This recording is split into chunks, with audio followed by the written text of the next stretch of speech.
नमस्कार बच्चों। आइए आज शुरू करते हैं नया टॉपिक, व्याकरण की श्रृंखला का धातु रूपाणी। आप सबको अच्छी तरह अब तक समझ में आ चुका होगा कि वाक्य की जो संरचना है उसके दो भाग होते हैं, कर्ता पक्ष और क्रिया पक्ष। कर्ता पक्ष के अंतर्गत शब्दों के कारकों के एक दूसरे के साथ संबंध का अध्ययन करते हैं शब्द रूप के अंतर्गत, तथा धातु रूप में क्रिया का अध्ययन करते हैं। कोई भी वाक्य क्रिया के बिना अधूरा है। क्रिया ही यह बताता है कि कार्य हो रहा है, हो चुका है, होगा, या उस वाक्य की प्रवृत्ति चाहे आदेशात्मक हो या हमारे जो नैतिक कर्तव्य है उससे संबंधित हो। ये सारी बातें स्पष्ट होती है क्रिया से। तो जो जितना महत्व शब्द रूप का है वाक्य के निर्माण में, उतना ही महत्व धातु रूप का है, क्योंकि धातु रूप ही यह सुनिश्चित करता है कि जो कारकों के बीच का जो संबंध है वह संबंध स्थापित हो चुका है, या उसकी वस्तु स्थिति क्या है। तो आइए इसके पहले कि धातु रूप को प्रारंभ करें, चित्र के माध्यम से वाक्य की प्रवृत्ति को देख लें। यहाँ कुछ चित्र हैं। इस चित्र में, पहले चित्र में हम देख रहे हैं बालः पठति, बालक पढ़ रहा है। कन्या लिखति, कन्या लिख रही है। पत्रम पतति, पत्ता गिर रहा है। इससे स्पष्ट होता है कि कार्य हो रहा है। अगले चित्र में सूर्य अस्तम गमिष्यति, सूर्य अस्तांचल की ओर जाएगा, सूर्य अस्त हो जाएगा। महिला आगमिष्यति, महिला आएगी। पुष्पाणि आगमिष्यन्ति, फूल आएंगे। अब इन वाक्यों में हम देख रहे हैं कि कार्य होने वाला है, यह बोध कराता है। अगला चित्र, बालः अगच्छत्, बालक गया। कन्या अखादत, कन्या ने खाया। मालाकारः असिंचत, माली ने सींचा। अगले चित्र में इस चित्र में हम देख रहे हैं कि कार्य समाप्त हो गया है, कि बच्चा चला गया है। ऊपर के चित्र में जब बालक पढ़ता है, अगले चित्र में सूर्य अस्त हो जाएगा, और तीसरे चित्र में बालक आया, बालक गया, अगच्छत गया। तो ये बता रहा है कि कार्य समाप्त हो गया। अगले चित्र में भवान पठतु, आप पढ़ें। भवती कार्य करोतु, आप कार्य करें। पितानी पत्राणि कर्तयन्तु, पीले पत्तों को काट ले। तो ये यहाँ पर आदेश है, आज्ञा है कार्य करने की, कि आप पढ़ें, आप कार्य कीजिए, पीले पत्तों को काट दीजिए। तो यहाँ पे वाक्य का स्वरूप बदल गया है।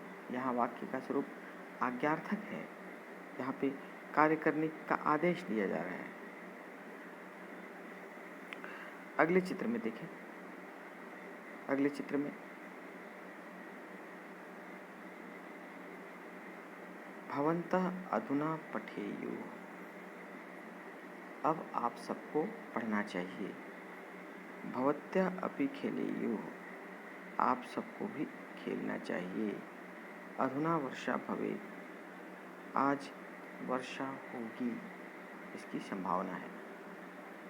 अब देखिए यहाँ फिर से वाक्य का स्वरूप बदल गया। यहाँ पे विधियार्थक वाक्य है कि क्या करना चाहिए। आप सबको अब पढ़ना चाहिए, आप सबको खेलना चाहिए, और संभावना है कि आज वर्षा हो। इन वाक्यों से यह समझ में आ रहा है कि ये सारे वाक्य, चित्रात्मक जो वाक्य हैं, सब भिन्न भिन्न प्रवृत्ति के हैं। हमने देखा कि पहला जो वाक्य था, बालः पठति, लिखति, पतति, इन क्रिया से यह पता चलता है कि कार्य वर्तमान में हो रहा है। तो जो वर्तमान कार्य में कार्य हो रहा हो उसको कहते हैं लट लकार। अगले में हमने देखा गमिष्यति, आगमिष्यति, आगमिष्यन्ति, अर्थात जाएगा, आएगा, आएंगे। तो ये कार्य भविष्य में होने का संकेत कर रहा है। तो ये भविष्य संबंधित जो वाक्य होते हैं, भविष्य काल के, वो आते हैं दृढ़ लकार के अंतर्गत। अगले चित्र में हमने देखा अगच्छत, अखादत, असिंचत आदि से संबंधित। तो जहाँ पे धातु के सामने अ लग जाता है और उसका इस प्रकार चलता है, तो वो आते हैं लंग लकार के अंतर्गत। लंग लकार अर्थात भूतकाल, अर्थात कार्य समाप्त हो चुका है। आगे जो वाक्य थे वो आज्ञा से संबंधित वाक्य थे। पठतु, भवान पठतु, भवती कार्यं करोतु, मित्राणि पत्राणि कर्तयन्तु। तो यह आदेश था कि आप पढ़ें, आप कार्य करें, पत्तों को काटें। तो ये इस प्रकार के वाक्य जहाँ पर आदेश होता है वो कहलाता है लोट लकार। ये आज्ञा के लिए इसका प्रयोग होता है। इसके बाद अगले चित्र में हमने देखा था भवन्त अधुना पठेत, पठेयु, भवत्या अपि खेलेयु, अधुना वर्षा भवेत। तो इस प्रकार के वाक्य या तो विधियार्थक वाक्य हैं कि आपको क्या करना चाहिए, या संभावना से संबंधित वाक्य हैं। तो इस प्रकार के वाक्य आते हैं विधि लिंग लकार के अंतर्गत। इस प्रकार यह स्पष्ट हो गया है कि क्रियापदों के मूल रूप तो धातु ही होते हैं। तो जो भी क्रियापद बनता है, चाहे वो लट लकार का हो, दृढ़ लकार का हो, लोट, लंग, विधिलिंग, जो इतने रूप बनते हैं, इन सब का मूल आधार धातु होता है। वो धातु का ही रूप अलग अलग बदल जाता है। जैसे पठ है तो पठति पठता पठन्ति, या पठिष्यति पठिष्यत पठन्ति, पठतु पठताम पठन्तु, अपठत पठताम पठन, पठित पठिताम पठेयु। तो इस प्रकार के इतने सारे वाक्य जो रूप बनते हैं, उन सब का आधार धातु है। जैसे पठति अत्र पठ धातु एवं मूल रूप है। पठति यदि कोई रूप है तो इस सब के मूल में पठ धातु ही है। इस प्रकार अब हम अधुना वयम पश्यामः धात्वक कतिविधा। अच्छा, आगे हम देखते हैं कि धातु कितने प्रकार के होते हैं। तो धातु के दो प्रकार होते हैं, परस्मैपद, आत्मनेपद। तो धातुओं की दो श्रेणियां हैं। कुछ धातु परस्मैपदी होती हैं, कुछ धातु आत्मनेपदी धातु होती हैं। तो जो परस्मैपद की धातु हैं उनका रूप परस्मैपद में चलता है, और आत्मनेपद की धातुओं का रूप आत्मनेपद में चलता है। इसके बाद देखते हैं पुरुष। पुरुष तीन प्रकार के होते हैं, प्रथम पुरुष, मध्यम पुरुष, उत्तम पुरुष। अब प्रथम पुरुष में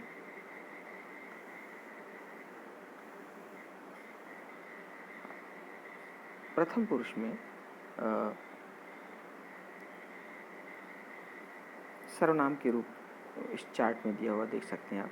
प्रथम पुरुष का रूप सह, तौ, ते, सा, ते, ताः। पुल्लिंग में सह, तौ, ते, स्त्रीलिंग में सा, ते, ता, सह एक वचन, तौ द्विवचन, ते बहुवचन। एषः, एतौ, एते पुल्लिंग में, एषा, एते, एताः स्त्रीलिंग में, अयम, इमो, इमे पुल्लिंग में, इदम का रूप, इयम, इमे, इमाह स्त्रीलिंग में, इदम का रूप, इदम, इमे, इमानी नपुंसकलिंग में, इदम का रूप, और एतत, एते, एतानी। इस प्रकार प्रथम पुरुष का रूप चलता है।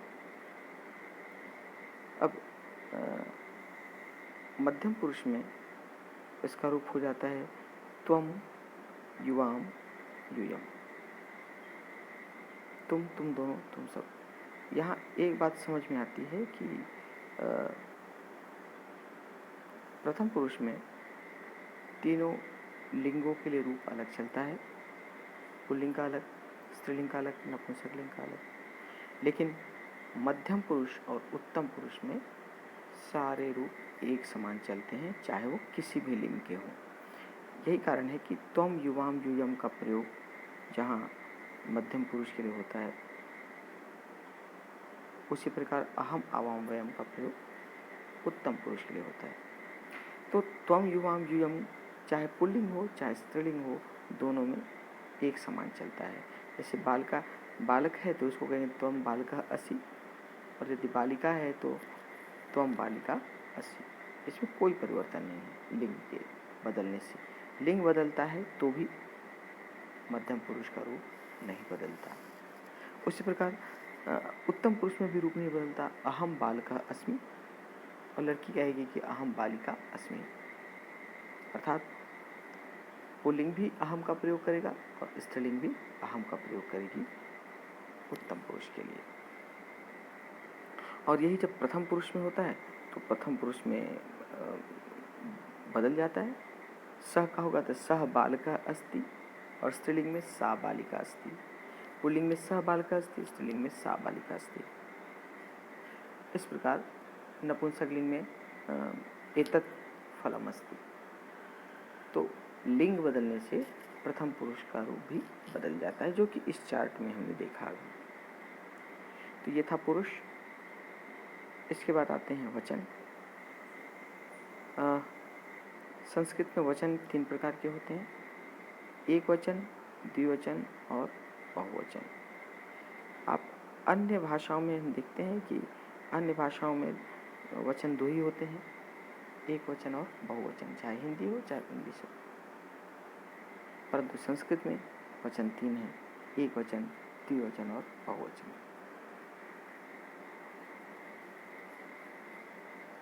वचन के अनुसार इसका रूप हमने अभी ऊपर में पढ़ा था प्रथम पुरुष के अंतर्गत, कि इसका रूप वचन के अनुसार इसका रूप बदल जाता है। ये हमने देखा था।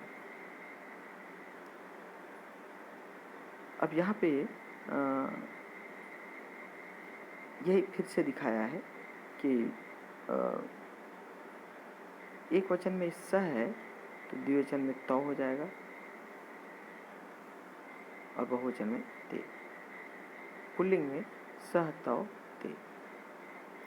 ये स्त्रीलिंग में हो जाएगा सा ते ता, सा ते ता। अर्थात प्रथम पुरुष के रूप बदल गए हैं। सह तौ ते, सा ते ता। इधर तत्ते ता नहीं हो सकता है नपुंसकलिंग में।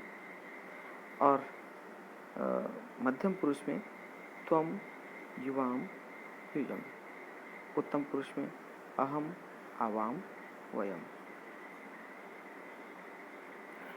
तो इस प्रकार हम देखते हैं कि ये जो रूप है वो रूप